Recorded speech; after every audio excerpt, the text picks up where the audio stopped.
అదే RTV app వార్తల్ని క్షణాల్లో చదివే అవకాశం ఉంటుంది. ఒక న్యూస్ పేపర్, ఒక టెలివిజన్ ఛానల్ మీ చేతుల్లో ఎప్పుడు ఉంటాయి.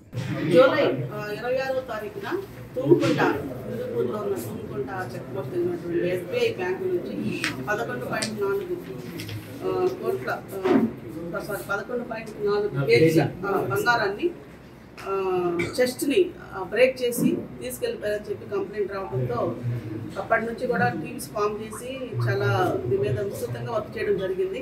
గౌరవ డిఐజీ మేడం గారు కూడా అనంతపురం మరియు చిత్తూరు జిల్లాల నుంచి కూడా ఆఫీసర్స్ ఇవ్వడం జరిగింది. సో మొత్తం ఒక రేంజ్ టీమ్ లాగా ఫామ్ చేసి 8 టీమ్స్ ఫామ్ చేయడం జరిగింది.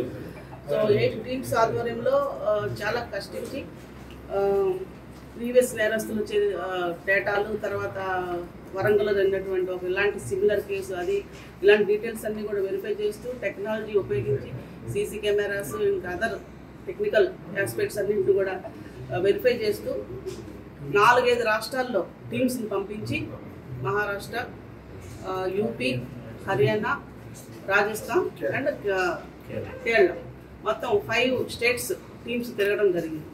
సో అంతా కూడా వర్క్ చేసిన తర్వాత టెక్నికల్ క్లూతో వచ్చినటువంటి ఆధారంతో 2018లో అనంతపూర్లో జరిగినటువంటి బ్యాంక్ రాబరీ ఇలాంటి కేసులోనే నేరస్తుగా ఉన్నటువంటి హర్యానాకు చెందినటువంటి అనిల్ కుమార్ పర్వార్ అనే ఒక ఎక్స్-BSF జవాన్ ఇతను తర్వాత ఈ దొంగతనాలకు అలవాటయ్యి బ్యాడ్ హ్యాబిట్స్ అంటే అలవాటు అవ్వడం జరిగింది. సో ఇతను ఇష్రార్ ఖాన్ ఇంకొక వ్యక్తి కలిసి చేసినట్టుగా అతని కన్ఫెషన్లో మనకు తెలిసింది. సో వీళ్ళను ఇతన్ని అరెస్ట్ చేయడం జరిగింది.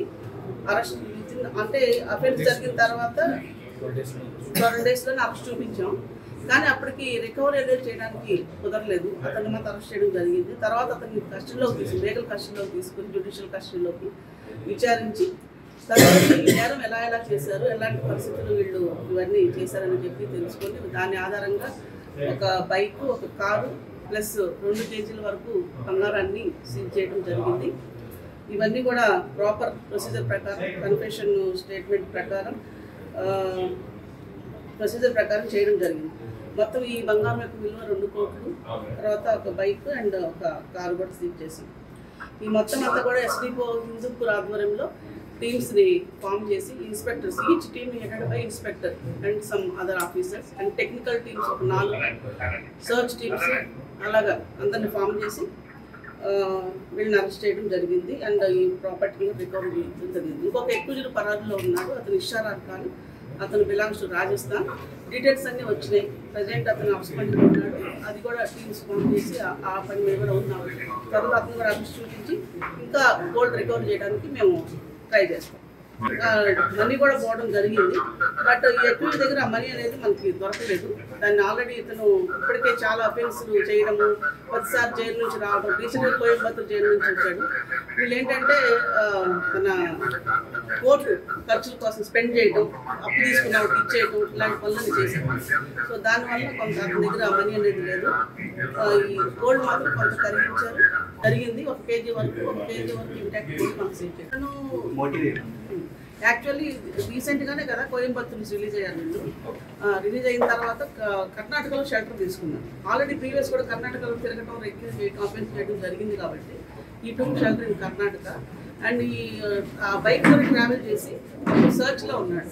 సో ఏదైతే అవుట్స్కర్ట్స్లో ఉండటం, సెక్యూరిటీ సరిగ్గా లేకపోవడం, తర్వాత అక్కడ ఉన్నటువంటి ల్యాబ్సెస్, అదున్న కండిషన్, చుట్టూ డ్వెల్లింగ్ హౌసెస్ లేకపోవడం, ఇలాంటి ఒక ఒంటరి బ్యాంకుని ఎంచుకోవడం జరిగింది. So for that we took 45 days to do all this search. So ఇవన్నీ సర్చ్ చేసి ఇది సెలెక్ట్ చేస్తున్నాం. తెలుగులో ఫాస్టెస్ట్ న్యూస్ ఇప్పుడు కొత్త అవతారంలో 5 సెకండ్లోనే పూర్తి వార్తా సమాచారం మీ చేతిలో. సోషల్ మీడియా ట్రెండ్స్ మీ కళ్ళ ముందుకే live TV and voice search ఆప్షన్స్తో ఇప్పుడే డౌన్లోడ్ చేయండి. యాప్ లింక్ డిస్క్రిప్షన్లో ఉంది.